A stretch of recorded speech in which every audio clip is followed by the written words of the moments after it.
अब सीधा आपको सतना लेकर चलते हैं, जहां पर मुख्यमंत्री शिवराज सिंह चौहान जनसभा को संबोधित कर रहे हैं। कौल जी, महेश कौल जी, मंच पर विराजमान हमारे सभी राजेंद्र शुक्ला जी, जनार्दन जी, रीति जी, सभी वरिष्ठ नेता, साथी पदाधिकारीगण, उपस्थित मेरी बहनों, भाइयों और बेटे बेटियों, दोनों हाथ जोड़ के आप सबको जोहार, जय जोहार, राम राम। आज सबरी मैया की जयंती है और मुझे वो प्रसंग याद आता है जब मां सबरी अपनी कुटिया में भगवान राम की प्रतीक्षा कर रही थी। और जब राम भगवान लक्ष्मण जी के साथ उस कुटिया में पहुंचे तो भाव विभोर हो गई थी मैया सबरी। उनको सुंदर आसन पे बिठाया, क्या खिलाऊं? तो बहुत दिन से बेर इकट्ठे करके रखे थे, बेर। वो बेर खिलाने वाली थी कि मन में आया कि कोई बेर खट्टा तो नहीं है, पहले मैं चख के देख लूं। इसलिए पहले मैया सबरी चखती थी और फिर भगवान राम को खिलाती थी। और मां सबरी के वो जूठे बेर प्रेम से भगवान राम खाते जाते थे, खाते जाते थे, खाते जाते थे। भाव विभोर थे दोनों। लक्ष्मण जी भी संग थे। मैया ने लक्ष्मण जी की तरफ भी बेर बढ़ाया, लेकिन लक्ष्मण जी थोड़ा संकोच कर गए, जूठा बेर कैसे खाऊं? तो कहते हैं वो बेर उन्होंने पीछे फेंक दिया। और बाद में जब लक्ष्मण जी को शक्ति लगी मेघनाद की, तो हनुमान जी सजीवन बूटी गए लेने, तो वही बेर सजीवन बूटी बना और लक्ष्मण जी के प्राण बचाने के काम आया। भाव विभोर हमारी सबरी मैया, जिनके हम वंशज है। और मां सबरी ने कहा, भगवान राम, मैंने तो तब से तुम्हारा इंतजार किया जब तुम्हें देखा ही नहीं था। तुम कैसे दिखते हो, तुम कैसे हो, ये मुझे पता ही नहीं है। तुम्हारे जन्म के पहले से तुम्हारा इंतजार कर रही हूं। भगवान राम ने भी यही बात कही कि मेरे तो पहले ही जन्म में तय हो गया था कि मैं सबरी मैया से मिलने जरूर जाऊंगा। सबरी मैया बोली कि रावण का वध नहीं करना होता तो क्या राम तुम यहां आते? तो भगवान राम ने कहा, अरे रावण का वध करने के लिए तो मेरे ये छोटा भैया लक्ष्मण ही पर्याप्त था। मैं केवल रावण का वध करने नहीं आया हूं। मां, हजारों कोस चलकर राम इसलिए इस वन में तुमसे मिलने आया है कि हजारों साल बाद जब कोई भारत के अस्तित्व पर प्रश्न खड़ा करे तो इतिहास चिल्लाकर कहे कि इस राष्ट्र को क्षत्रिय राम और उसकी कॉलिन मां ने बनाया है, उसकी कॉलिन मां ने बनाया है। भगवान राम बोले, राम इसलिए नहीं आया कि केवल रावण को मारना था। राम इसलिए आया कि जब युगों का इतिहास लिखा जाएगा तो उसमें अंकित होगा कि शासन, प्रशासन और सत्ता जब पैदल चलकर समाज के अंतिम व्यक्ति तक पहुंचे, तब समझो कि वो राम राज्य है, तब समझो कि वो राम राज्य है। राम इसलिए आया, मां राम इसलिए आया कि दुनिया को संदेश दे सके कि मां की इच्छाओं को पूरा करना मतलब भगवान राम का होना है। राम इसलिए आया कि भारत को बता सके कि अन्याय का अंत करना ही धर्म है। राम इसलिए आया। मां, भाव विभोर हो गई हमारी वो सबरी मां, कॉलिन मां। और भगवान राम की ये विशुद्ध भक्ति इतिहास में अमर हो गई। और भगवान राम ने नवधा भक्ति का पाठ भी पढ़ाया तो सबरी मैया को पढ़ाया नौ भक्ति, नवधा भक्ति का पाठ। और मेरे बहनों और भाइयों, कौल समाज के बहनों भाइयों से भी मैं कहना चाहता हूं, ये मैं कह रहा हूं तो शुद्ध हृदय से कह रहा हूं, मोदी जी इसलिए आए कि भारत को वैभवशाली, गौरवशाली और समृद्ध बनाना था, आतंक का अंत करना था। इसलिए मोदी जी आए, अमित शाह जी आए, अन्याय को समाप्त करना था, इसलिए मोदी जी आए, अमित शाह आए, भ्रष्टाचार को समूल नाश करना था, इसलिए मोदी जी आए, उनके साथ अमित जी आए। और मेरे गरीब बहनों और भाइयों, गरीब को ढंग से भोजन मिल जाए, इसलिए ठीक से निःशुल्क राशन मिल जाए, इसलिए मोदी जी प्रधानमंत्री बन के आए, इसलिए मोदी प्रधानमंत्री बन के आए। गरीब को भी रहने के लिए पक्का मकान मिल जाए, इसलिए नरेंद्र मोदी आए। अगर कोई बीमार हो तो गरीब का भी ढंग से इलाज हो जाए, इसलिए नरेंद्र मोदी आए। कश्मीर से धारा 370 समाप्त हो जाए, इसलिए मोदी जी के नेतृत्व में अमित शाह जी आए। भारत को एक नए मुकाम पर पहुंचाना है, इसलिए ये भारतीय जनता पार्टी की सरकार आई मेरे बहनों और भाइयों, इसलिए भारतीय जनता पार्टी की सरकार आई।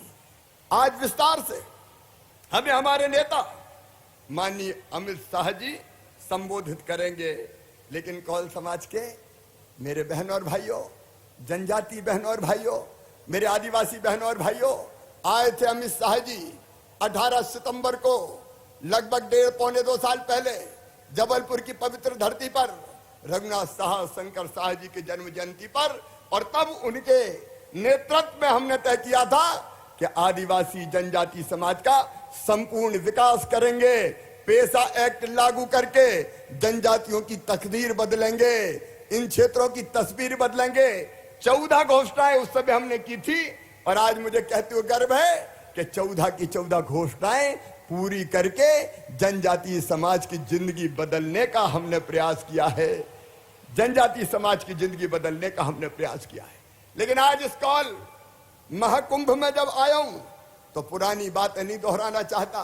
मुझे प्रसन्नता ये कहते हुए कि तेंदुपत्ता अब हमारे आदिवासी और गांव में जंगल में रहने वाले भाई बहन तोड़ेंगे भी कई समितियों में, और वो बेचने का काम भी करेंगे। हमने एक नहीं अनेकों कदम उठाए, जो कदम उठा लिए उनके बारे में चर्चा नहीं करूंगा। लेकिन आज सबरी मैया की जयंती है, आज कुछ और नए संकल्प लेने हैं ताकि कौल समाज की जो हमारी जनता है उसकी जिंदगी में और आनंद और प्रसन्नता आए। और इसलिए मेरे बहनों और भाइयों, ये केवल सबरी महाकुंभ नहीं है, ये कौल समाज की जिंदगी बदलने का अभियान है, जनता की जिंदगी बदलने का अभियान है। हम सब जानते हैं हमारे कौल राजा राज करते थे कौलगढ़ी पर। कौलगढ़ी प्राचीन रीवा के त्योथर में, सबको पता है कि नहीं कौलगढ़ी? अरे सबको पता है। कौलगढ़ी हमारे गर्व का विषय है, जहां हमारे राजा राज करते थे। कौल राजा, मुझे कई मित्रों ने कहा कि कौलगढ़ी टूट रही है, फूट रही है, कब्जे हो रहे हैं। कौल समाज का गौरव स्थापित करने के लिए कौलगढ़ी का फिर से जीर्णोद्धार किया जाए, कौलगढ़ी को फिर से संवारा जाए। बोलिए, फिर से जीर्णोद्धार करना चाहिए कि नहीं? जरा एक बार जोर से बताओ, पीछे तक करना चाहिए कि नहीं? तो आज माननीय अमित जी के नेतृत्व में हम ये फैसला कर रहे हैं कि कौलगढ़ी का फिर से जीर्णोद्धार किया जाएगा। आज वहां केवल अवशेष शेष है। बैनवंशी राजाओं ने, हमारे कौल राजीवंशी राजाओं ने इसको बनाया था, और इसको राजा नागल कौल थे इसके अंतिम राजा। अब वहां हम गढ़ी की मरम्मत करेंगे, बाउंड्री वाल का निर्माण करेंगे, उसके अंदर पार्क बनाएंगे और मां सबरी की प्रतिमा स्थापित करेंगे। उक्त गढ़ी में विंध्य की गौरवशाली आदिवासी संस्कृति को दर्शाने के लिए शिलालेख होंगे। हमारे रीति रिवाज, हमारी वेशभूषा और हमारे इतिहास को दर्शाने की व्यवस्था की जाएगी, और उपलब्धता के आधार पर अंतिम कौल राजा के तेल चित्र को भी वहां लगाया जाएगा।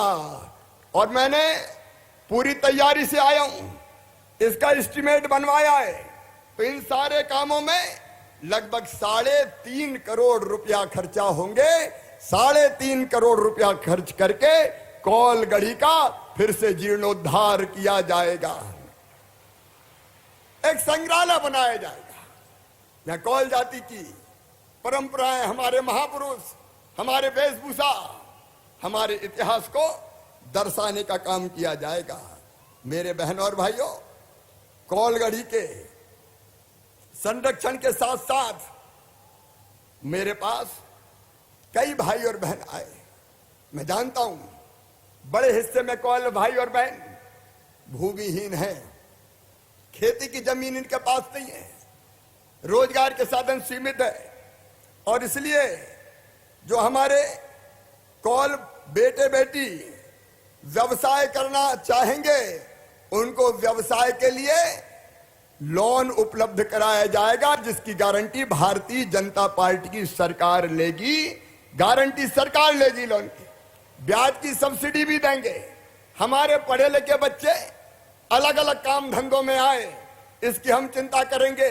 अभी शासकीय नौकरियों में भर्ती के लिए 1,14,000 पदों पर भर्ती हो रही है। हमारे बच्चे पीछे ना रह जाएं, और इसलिए हम ये प्रयास प्रारंभ करेंगे कि इनको ठीक से प्रशिक्षण और कोचिंग की व्यवस्था की जाए, ताकि हमारे बच्चों का चयन भी सरकारी नौकरियों में हो सके। इस काम को भी हम लोग करेंगे। कौल समाज के हमारे बेटा बेटी बड़ी संख्या में पढ़ने अब रीवा आते हैं, सतना आते हैं, अलग अलग जिला मुख्यालयों पे जाते हैं, और इसलिए हम कौल समुदाय के छात्रों के लिए रीवा में पोस्ट ग्रेजुएट हॉस्टल का निर्माण करेंगे, और सतना में बेटियों के लिए हॉस्टल बनाई जाएगी, ताकि हमारे बेटा बेटी पढ़ सके। बोलो, हमारे बच्चों को पढ़ना चाहिए कि नहीं पढ़ना चाहिए? जरा जोर से बताओ, पढ़ना चाहिए कि नहीं? ताकि हमारे बच्चे भी पढ़ें और आगे बढ़ने का काम करें। और पढ़ाई में एक अद्भुत काम किया है प्रधानमंत्री जी ने, माननीय अमित शाह जी ने। कांग्रेस ने तो भैया ऐसी व्यवस्था बना दी थी कि मेडिकल की, इंजीनियरिंग की जो ऊंची ऊंची पढ़ाई होती है वो अंग्रेजी में हो। अब ये षड्यंत्र था ताकि गरीबों के बेटा बेटी आगे नहीं बढ़ पाए। बताओ मेरे बहनों और भाइयों, हमारे बच्चे अंग्रेजी जानते हैं क्या? जोर से बताओ, जानते हैं क्या? नहीं जानते, तो हमारे बच्चे पीछे रह जाते थे। मैं अमित शाह जी का अभिनंदन करूंगा, भोपाल आके उन्होंने तय किया कि मेडिकल और इंजीनियरिंग की पढ़ाई भी हिंदी में की जाएगी, हिंदी में, ताकि हमारे बच्चे भी पढ़ के डॉक्टर बने, इंजीनियर बने और आगे बढ़े। और इसलिए वो रास्ता भी हमारा माननीय प्रधानमंत्री जी के नेतृत्व में माननीय अमित शाह जी ने खोलने का काम किया है। मेरे प्रिय बहनों और भाइयों, मैं जानता हूं मैहर में सबरी आश्रम बनाए, लोकार्पण होना ठीक है। आपकी तरफ से मांग आई कि उसको और बढ़िया करके उसको लोकार्पित किया जाए, उसको लोकार्पित भी करेंगे। और हमारे कौल समाज के देवी देवता खैर माई, जिनको हम पूजते हैं, अलग अलग छोटे छोटे स्थान बने हैं। उन स्थानों का भी ठीक से पुनर्निर्माण होना जरूरी है, संरक्षण होना भी जरूरी है। बोलो, जरूरी है कि नहीं? जोर से बताओ, है कि नहीं? तो जितने भी हमारे धार्मिक ऐसे छोटे छोटे स्थान हैं उनका भी विकास करने का काम किया जाएगा। और एक बात आज और, मेरे प्रिय बहनों और भाइयों, कई लोगों ने बताया कि वो जिस जगह पे रह रहे हैं वो जगह रह तो रहे 40 साल से, 50 साल से, लेकिन वो जगह उनकी नहीं है, वो जगह उनकी नहीं है। कभी मजदूरी करने आए थे, वहां बस गए, अब कई बार वहां उनको कठिनाइयों का सामना करना पड़ता है। हमने पट्टा देने का प्रयास किया, लेकिन पट्टा कई बार कोर्ट में इसलिए स्टे हो जाता है कि प्राइवेट मालिक कोई और है, जमीन किसी और के नाम पे लिखी गई है। आज कौल समाज के बहनों और भाइयों, इस कौल महाकुंभ में हम ये संकल्प करते हैं कि कोई भी कौल समाज का भाई बहन रहने की जमीन के टुकड़े के बिना नहीं रहेगा। हर भूमिहीन कौल समाज के भाई बहन को रहने का प्लाट उपलब्ध कराया जाएगा। बस मेरी एक ही प्रार्थना है कि जहां उपलब्ध होगा वहां कराएंगे, जहां उपलब्ध होगा। और इसलिए वो जहां आज रह रहे हैं वहां से दूर हो सकता है, दूसरे गांव में हो सकता है, लेकिन आपके रहने की जमीन का टुकड़ा आपका होगा। ये भारतीय जनता पार्टी की सरकार का संकल्प है। बोलो होना चाहिए। कांग्रेस ने तो जमीनें छिनवा दी थी हमारी। उनके समय में ये हुआ था, खरीदी की बिक्री की छूट मिल गई थी और छोटे छोटे टुकड़े हमारे पास थे, वो भी टुकड़े हमारे पास नहीं रहे। लेकिन अब ये काम भी बहनों और भाइयों करने का काम भारतीय जनता पार्टी की सरकार करेगी। मेरे प्रिय बहनों और भाइयों, एक बात और, पिछली सरकार में 2017 में हमने फैसला किया था, बेगा, भारिया, सहरिया जो विशेष पिछड़ी जनजातियां हैं उनकी बहनों को 1000 रुपया आहार अनुदान दिया जाएगा। कांग्रेस और कमलनाथ ने वो गरीबों के 1000 रुपया बंद करवा दिए थे। अब उनके तो चालू हो गए। कौल समाज की बहनों को भी 1000 रुपया आहार अनुदान देने का काम भारतीय जनता पार्टी की सरकार करेगी। लाडली बहना अपने बच्चों के पोषण के लिए दूध पिलाना है, सब्जी खिलाना है, दाल खरीदना है, फल खरीदना है, छोटी मोटी जरूरत पूरी करना है, कहां जाए। और इसलिए भारतीय जनता पार्टी की सरकार का यह ऐतिहासिक फैसला कि अपनी इन बहनों को भी 1000 रुपया प्रतिमाह उपलब्ध करवाया जाएगा ताकि इन बच्चों का भी भविष्य बेहतर बन सके और ये आगे बढ़ने का काम कर सके। मेरे बहनों और भाइयों, इस कौल महाकुंभ में एक बार मैं फिर आपका हृदय से स्वागत करता हूं। एक और ऐतिहासिक फैसला बहनों किया है। शराब की दुकानों के साथ जो अहाते होते थे, वहां बैठ के लोग पीते थे और बाद में पी के डोलते डालते निकलते थे। कई बार ऐसी घटनाएं होती थी आपराधिक, जिससे माता और बहनों को तकलीफ होती थी। अब मेरी बहनों, शराब की दुकानों के साथ जितने अहाते थे सारे दारू के अहाते बंद कर दिए जाएंगे 1 अप्रैल से। कोई दारू का, शराब का अहाता मध्य प्रदेश की धरती पर नहीं खुलेगा। मेरे बेटा बेटियों, मेहनत से पढ़ो, ढंग से पढ़ो, ईमानदारी से आगे बढ़ो, कोई कमी नहीं है तुम में। उतनी बुद्धि है जितनी बाकी में होती है। सरकार तुम्हारे साथ है। दिल्ली में प्रधानमंत्री श्रीमान नरेंद्र मोदी जी आपके कल्याण की एक नहीं अनेकों योजनाएं बना रहे हैं। नरेंद्र मोदी जी भारत को भगवान का वरदान है। उन योजनाओं का लाभ जमीन पर पहुंचाने के लिए हमने विकास यात्राएं निकाली।